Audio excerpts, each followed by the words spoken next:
આજે સંસદ ભવનની અંદર ભારતીય જનતા પાર્ટીના સૌ ચૂંટાયેલા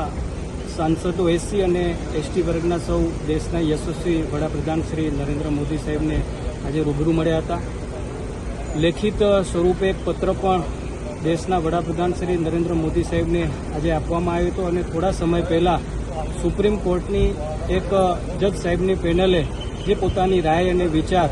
એસસી એસટીના અનામત બાબતે, ક્રિમિનલ બાબતે જે રજૂ કર્યો હતો, જે બાબતે આજે સૌ સાંસદો દેશના વડાપ્રધાન શ્રી નરેન્દ્ર મોદી સાહેબને મળ્યા હતા અને એમાં સ્પષ્ટ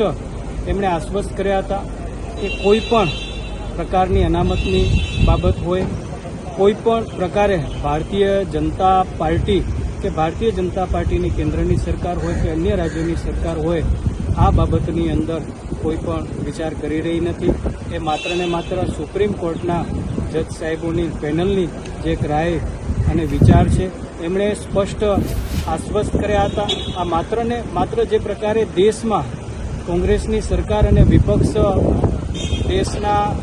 એસસી અને એસટી વર્ગના લોકોને જે ગુમરાહ કરી રહી છે, અનામત દૂર કરવા માટેની જે અફવા ફેલાવી રહી છે,